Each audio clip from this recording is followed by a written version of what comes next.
Assalamualaikum warahmatullahi wabarakatuh. Saya Fajriya Cahyani Ramadona. Di sini saya akan menjelaskan tentang konsep uang dalam perspektif ekonomi Islam. Dalam ekonomi Islam, secara etimologi uang berasal dari kata al-naqdu nukut. Pengertiannya ada beberapa makna, yaitu al-naqdu yang berarti yang baik dari dirham, menggenggam dirham, dan al-naqdu juga berarti tunai. Uang adalah standar kegunaan yang terdapat pada barang dan tenaga.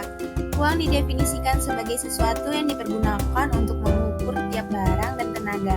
Selain itu, uang didefinisikan sebagai segala sesuatu benda yang diterima oleh masyarakat sebagai alat perantara dalam melakukan tukar-menukar atau perdagangan. Dalam konsep Islam, uang adalah flow konsep. Islam tidak mengenal motif kebutuhan uang untuk spekulasi karena tidak dibolehkan.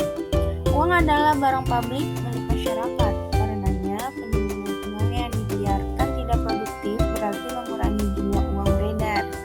Bila diibaratkan dengan darah dalam tubuh, perekonomian akan kekurangan darah atau terjadi kelesuan ekonomi alias stagnasi. Itulah hikmah dilarangnya menimbun uang. Konsep uang dalam ekonomi Islam berbeda dengan konsep uang dalam ekonomi konvensional. Dalam ekonomi Islam, konsep uang sangat jelas dan tegas bahwa uang adalah uang bukan kapital.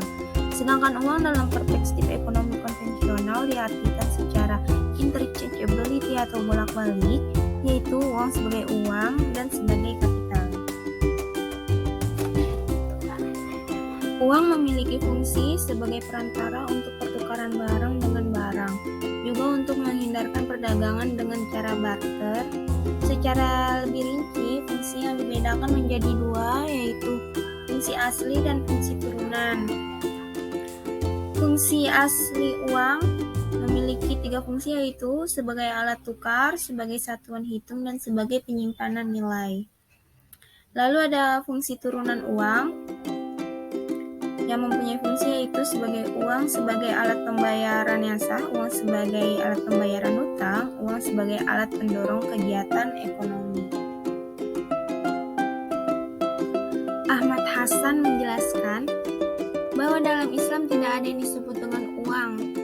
Adapun istilah fulus, uang tembaga. Istilah itu hanya digunakan sebagai alat tukar tambahan yang digunakan untuk membeli barang-barang murah. Uang sebagai ukuran harga, uang sebagai media transaksi, uang sebagai media menyimpan nilai. Uang itu ibarat cermin yang hanya dapat menilai sesuatu yang ada di depannya namun tidak dapat menilai diri sendiri.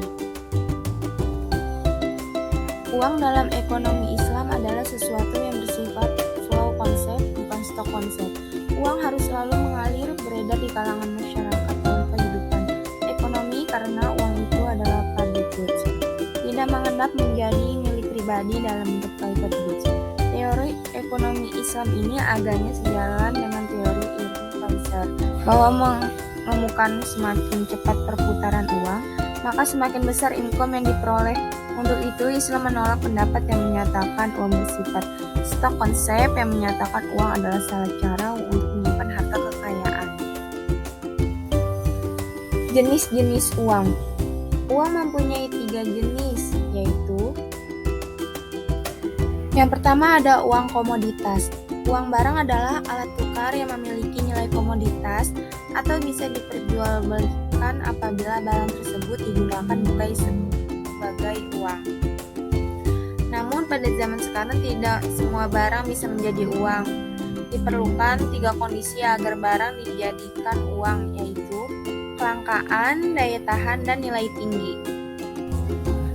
Yang kedua ada uang logam. Penggunaan uang logam merupakan fase kemajuan dalam sejarah uang. Kita sudah mengenal berbagai kesulitan-kesulitan yang dihadapi manusia ketika bertransaksi menggunakan uang komoditas.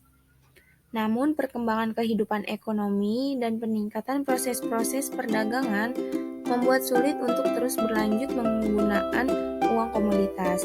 Logam yang pertama kali digunakan oleh orang-orang Yunani adalah besi, sedangkan yang pertama digunakan oleh orang-orang Romawi adalah tembaga.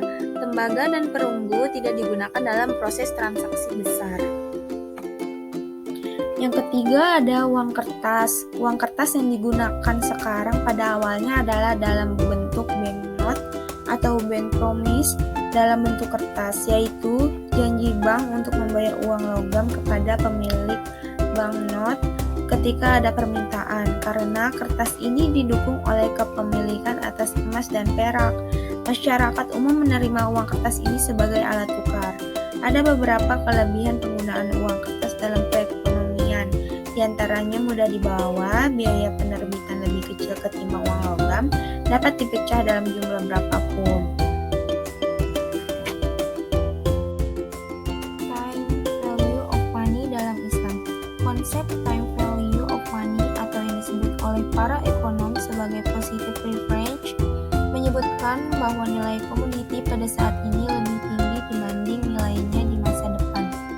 Konsep capital and interest dan positive theory of capital yang dikembangkan oleh ekonom menyebutkan bahwa positive reference merupakan pola ekonomi yang normal, sistematis, dan rasional. Islam mengenal prinsip bahwa uang dan kekayaan harus digunakan untuk kebiasaan baik, bukan dieksploitasi, tidak boleh berlebih-lebihan, dan tidak dibiarkan sia-sia mengganggu.